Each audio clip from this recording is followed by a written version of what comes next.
მოგესალმებით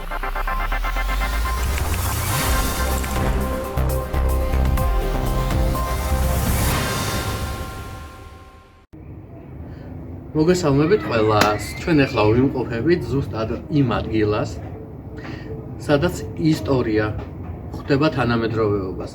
ანუ ძველ თბილისში ჩვენ ახლა ვიმყოფებით ბეთლემის აღმართის ბოლოში, კერძოდ კლდისოვნის წმინდა გიორგის ეკლესიის ტერიტორიაზე, ზუსტად იმ ეზოში, სადაც როგორც სომხური ქართული წყაროები გვაუწყებენ 1753 წელს აშენდა კლდისოვნის წმინდა გიორგის ტაძარი.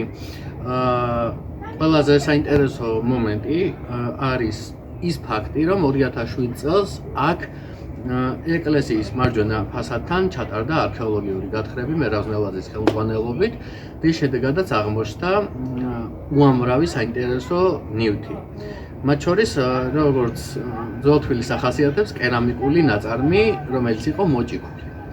მოჭიქული ნაწარმი არაბების დროიდანაც იყო უკვე თბილისში განვითარებული და საქართველოს სხვადასხვა მხარეში ცოტა პატარად ვახსენებ მცირედით, რომ სხვადასხვა მხარეში აღმოჩენილია, კერძოდ გრაკლიანზეც, კახეთშიც, ქობულეთშიც ყველგან აღმოჩენილია რკინის ნაკეთობები, სპილენძი, რკინა და ეს მიგვანიშნებს იმაზე, რომ უკვე რომაელების პერიოდშიც კი უკვე ძალზედ განვითარებული იყო რკინის წარმოება, ვერცხლისა და მეტალისიც კი.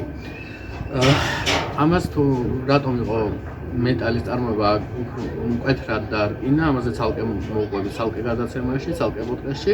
ახლა კი შევეხები ზუსტად იმ ეკლესიას, სადაც ახლა მე ვდგევარ.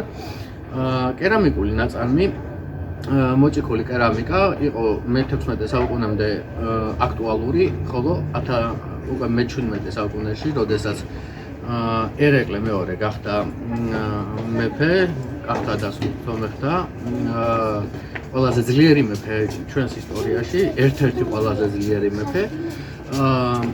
უკვე დაიწყო ქურების, ასე ვთქვათ, ჩვენ ენაზე თონეების წარმოება, აშენება, რომელიც ერთ-ერთი ასეთი თონე აღმოჩენილია 40 სებასტიელმოწამეთა ეკლესიის ტერიტორიაზე, რომელმაც ძალიან დიდი ხანი იარსება, სადღაც ძველი წლის მე-4 საუკუნიდან ერეკლე მეფის პერიოდამდე და რა იყო, ასე ვთქვათ, აღმოჩენილი, ცოტა შევეხები იმ ტერიტორიასაც, აღმოჩენილია ყველაზე საინტერესო და კარგად შემონახული, რაც იყო, ეს იყო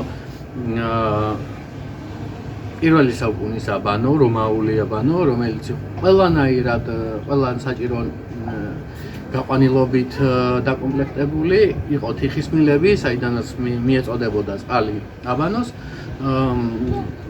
პირველ რიგში არ მინდა ამის ჩემ თავს არ ვიქებ, მაგრამ მე ვმუშაობდი და ვიცი რაც აღმოჩნდა და რაც არა, მაგრამ ყველაზე საინტერესო რაც 40 სებასტიელმოწამეთა ეკლესიის ტერიტორიაზე მოხდა, ეს იყო აბოთვილელის თავის კვეთა.